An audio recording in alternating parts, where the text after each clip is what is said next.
বোলপুর লোকসভা কেন্দ্রে বিজেপির প্রার্থী হিসেবে নাম বিতর্কিত অনুপম হাজরার। রাজ্য নেতৃত্বকে বারবার নিশানা করেছেন এই বিজেপি নেতা। তারপরেও তার নাম প্রস্তাবে বিস্মিত দলেরই এক অংশ।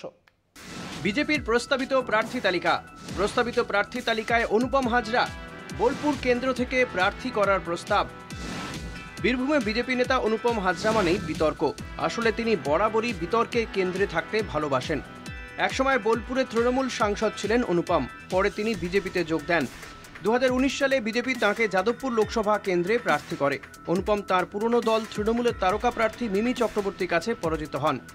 বিজেপির কেন্দ্রীয় নেতৃত্ব তাকে জাতীয় সম্পাদক করে। রাজ্যের আর সব নেতাকে ছেঁটে ফেলে তাঁকেই জাতীয় সম্পাদক করায় বিজেপির অন্দরেই জল ঘোলা হয়। জাতীয় সম্পাদক পদে থেকেই অনুপম বিভিন্ন সময়ে দলের রাজ্য এবং জেলা নেতৃত্বের একাংশের বিরুদ্ধে নানা মন্তব্য করে পার পেয়ে গিয়েছেন। এমনকি নিজের জেলায় তার অনুগামীদের সঙ্গে ক্ষমতাসীন নেতৃত্বের বিরোধ কখনো কখনো মারামারির পর্যায়েও পৌঁছে যায়। এখানেই শেষ নয়, তিনি দলের একাংশকে চোর আখ্যাও দিয়েছেন।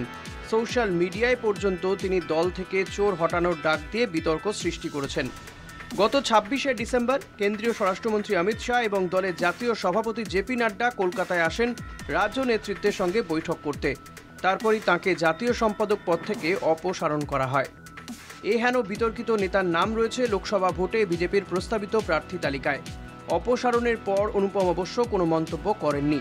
তিনি বলেছেন, আপাতত আমি দুদিনের জন্য হিমালয়ে চললাম। মাঝে শোনা গিয়েছিল অনুপম তৃণমূলেও ভিড়তে পারেন।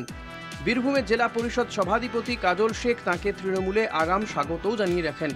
কাজল বলেছিলেন, অনুপম হয়তো বিজেপির নীতির সঙ্গে খাপ খাওয়াতে পারছেন না, তৃণমূলে এলে ওকে স্বাগত। প্রশ্ন উঠেছে, এমন বিতর্কিত নেতার নাম বোলপুরের প্রস্তাবিত তালিকায় রাখা হলো কেন? তবে কি দলের অন্দরে অনুপমের লবির জোর অত্যন্ত শক্তিশালী? রাজ্য থেকে একমাত্র তিনিই বিজেপির জাতীয় কমিটিতে স্থান পেয়েছিলেন। সেই পদ হারিয়েও তাকে খুব একটা বিচলিত হতে দেখা যায়নি। সে কারণেই ঘুরে ফিরে তার লবির কথা আসছে।